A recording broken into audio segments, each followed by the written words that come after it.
Ini dia, ada kecocokan. Misalnya kita berteman dengan ini, rasanya tidak cocok. Kita ingin A, dia ingin yang B misalnya. Ada sering, akhirnya tidak berteman. Jadi ini kecenderungan hati ruh tersebut, dia akan sama. Sebagaimana diungkapkan oleh orang bijak, itu burung merpati itu akan mencari teman merpati. Tidak mungkin dia berteman dengan burung gagak dan yang lainnya. Akan sama bergombolan. Lihatlah kalau sore, akan sama jenis burungnya. Tidak akan mencari teman yang lain. Begitu juga dengan ruh-ruh orang beriman akan mencari teman orang beriman juga.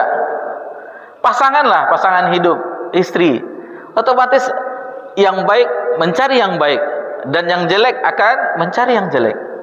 Secara umum, meskipun ada pengecualian seperti istrinya Nabi Nuh, Nabi Lut, atau istrinya Fir'aun yang seorang mukminah ya, Asia. Itu pengecualian, tapi secara umum itu biasanya kalau kita mendapat pasangan itu sekufu, biasanya serupa.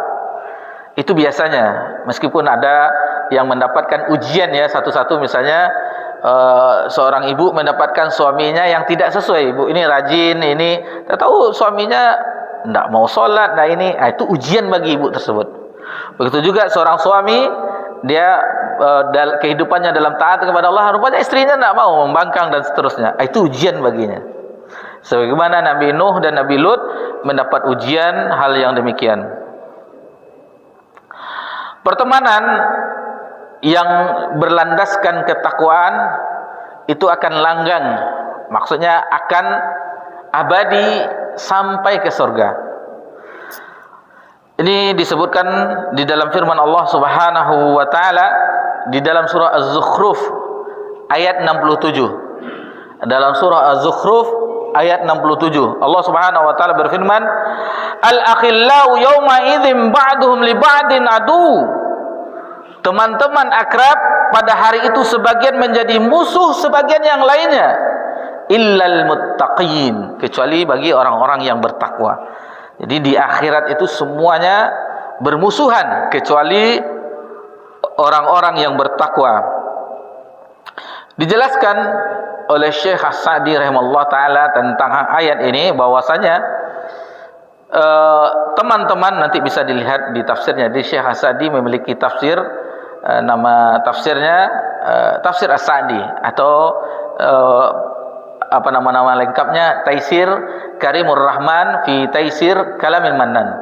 Taisir Karimur Rahman fi Tafsir Kalamil Mannan, terbalik tadi.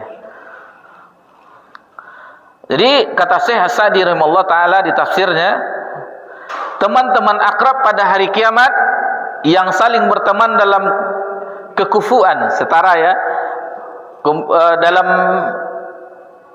pendustaan, ini yang buruk nih, maksudnya yang buruk, kekufuran, maksudnya pendustaan dan kemaksiatan. Ba'duhum li ba'din adu, sebagian menjadi musuh bagi sebagian yang lainnya, karena persahabatan dan saling cinta mencintai di antara mereka di dunia bukan karena Allah, sehingga berubah menjadi permusuhan di hari kiamat. Jangankan sesama pertemanan, keluarga saja demikian. Yauma yafirul mar'u min akhihi wa ummihi wa abihi wa sahibati wa bani. Suami dan istri saling lari dia. Anak-anak juga lari terhadap ayahnya, dan ayah lari terhadap anak-anaknya, suami dari istrinya. Itulah kejadian di hari kiamat. Kalau tidak sama-sama beriman. Tapi kalau sama-sama beriman, insyaallah sebagaimana Allah mengumpulkan di dunia, insyaallah Allah akan kumpulkan di akhirat, di surganya, bagi yang sama-sama beriman. Mudah-mudahan Allah Subhanahu wa taala mengumpulkan kita bersama keluarga kita dan semuanya di surga Allah Subhanahu wa taala. Illal muttaqin, kecuali orang-orang yang bertakwa. Jadi siapa yang bertakwa? Yang bertakwa ialah yang menjaga diri dari kesyirikan dan dari kemaksiatan. Cinta mereka abadi, kata Syekh As-Sa'di, dan menyatu dengan keabadian cinta karena Allah. Jadi karena cinta tersebut abadi dia. Semua cinta maksudnya cinta antara suami dan istri itu akan abadi dia sampai sama-sama masuk surga dengan anak-anak, keluarga, dan begitu juga dengan pertemanan. dengan pertemanan. Dia akan abadi sampai ke surga Allah Subhanahu wa taala. Bahkan orang-orang yang bertakwa akan bisa memberikan syafaat kepada sahabatnya. Itu di mana dia meminta kepada Allah setelah Allah izinkan agar temannya di dunia ketika dahulu berbuat baik diselamatkan dari neraka Allah Subhanahu wa taala. Kemudian contoh dari pertemanan yang kita sebutkan tadi, karena temannya itu bisa membuat persahabatan itu bisa membuat tinggi kedudukannya, adalah sahabat Nabi SAW. Ini kita ringkas saja karena waktu ya. Ini Rabi'ah bin Ka'ab al-Aslami radhiyallahu anhu ketika mengambilkan air wudu. Ini terdapat dalam Sahih Muslim dan Imam Nawawi membawakan dalam kitab Riyadhus Shalihin, bahwasanya dia mengambilkan air wudu Nabi SAW. Lalu Nabi menawarkan kepadanya yaitu sesuatu permintaan. Mintalah, kata Nabi SAW.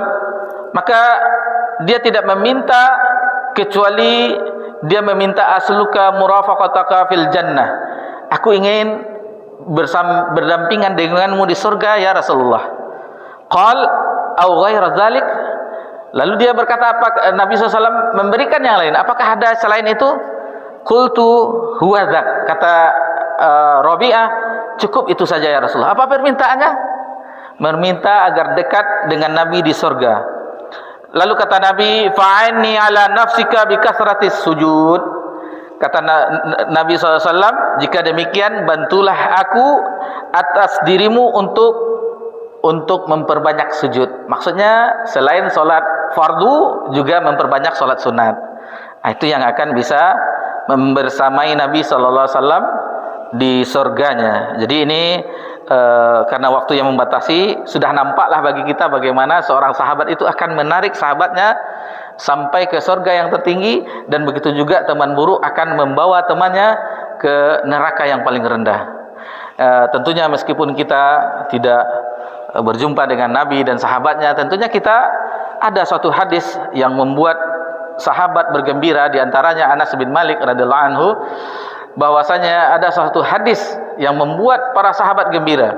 Lalu dia mengucapkan bahwasanya sesungguhnya saya mencintai Rasulullah SAW, saya mencintai Abu Bakar, saya mencintai Umar, dan seterusnya disebutkan.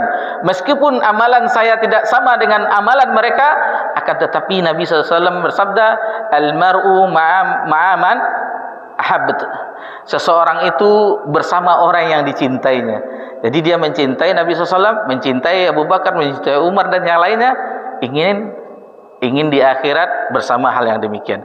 Jadi kita demikian juga, kita mencintai Nabi SAW, para sahabat radhiyallahu anhum, agar kita bersama dengan mereka di surga Allah Subhanahu wa taala. Demikian yang bisa kita pelajari di kesempatan yang berbahagia ini. Mudah-mudahan Allah Subhanahu wa taala senantiasa memberikan kita taufik agar banyak di dalam akhir-akhir kehidupan kita ini banyak-banyak bekal untuk berhadapan dengan Allah, untuk menuju pada akhir kehidupan, yaitu kematian, dan menjauhi segala maksiat dengan memohon tentunya pertolongan dari Allah Subhanahu wa taala. Wa sallallahu ala nabiyyina Muhammad sallallahu alaihi wasallam wa ala alihi washabbihi ajmain walhamdulillahirabbil alamin.